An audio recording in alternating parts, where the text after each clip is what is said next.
तो सुनिए बहनों, अब वो जमाना सच में गया जब आपकी मेहनत को बस कुछ हजार रुपयों में तौल दिया जाता था। अब आपको हर महीने मिलेंगे पूरे 24,800 रुपए। और ये हम नहीं कह रहे, ये कोर्ट का फैसला है। अब आप सिर्फ स्वयं सेवक नहीं बल्कि पक्की सरकारी कर्मचारी हैं। ये एक बहुत बड़ा बदलाव है। पहले आप सभी सेविकाओं सहायिकाओं से ये रिक्वेस्ट है कि जितना हो सके इस वीडियो को लाइक जरूर कीजिएगा। चलिए आज इसी की पूरी कहानी को समझते हैं। तो सबसे पहले बात करते हैं उस खबर की जिसका सबको बेसब्री से इंतजार था, यानी सैलरी में हुई जबरदस्त बढ़ोतरी की। देखिए, अब तक होता ये था कि एक आंगनवाड़ी कार्यकर्ता को औसतन करीब 6 से 8 हजार रुपए ही मिलते थे, मतलब इसी में गुजारा करना पड़ता था। लेकिन अब ये आंकड़ा पूरी तरह से बदल गया है। नया मानदेय यानी कि नई सैलरी अब 24,800 रुपए प्रति महीने तक पहुंच गई है। सोचिए, ये सिर्फ एक छोटा मोटा इंक्रीमेंट नहीं है, ये आर्थिक सम्मान की तरफ एक बहुत बड़ा कदम है। अच्छा, इस टेबल को जरा ध्यान से देखिए। जो कार्यकर्ता बहनें पहले 6 से 8 हजार कमा रही थी, अब वो 15,000 से लेकर लगभग 25,000 तक कमाएंगी। और जो सहायिका बहनें थी, उनका वेतन भी अब 9,000 से 15,000 तक हो गया है। मतलब साफ है, ये लगभग दुगनी, कहीं कहीं तो तिगुनी बढ़ोतरी है। तो अब सवाल ये उठता है कि ये सब हुआ कैसे? अचानक इतना बड़ा बदलाव कहां से आया?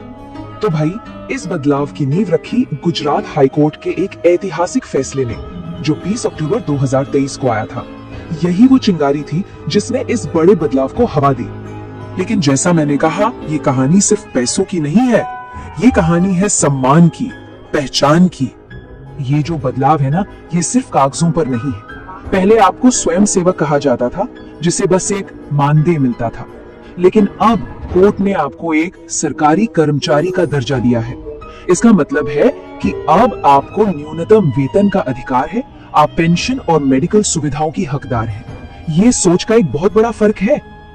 और हाँ, इस फैसले का असर सिर्फ अभी काम कर रही बहनों पर ही नहीं, बल्कि इससे नई भर्तियों और करियर में आगे बढ़ने के भी रास्ते खुल गए हैं। इसका सीधा सा मतलब है कि अब नए मौके सामने आ रहे हैं। जैसे महाराष्ट्र के महासावद में और चंडीगढ़ में हाल ही में भर्तियां निकली, और तो और मध्य प्रदेश में भी सुपरवाइजर के पदों पर भर्ती की उम्मीद है।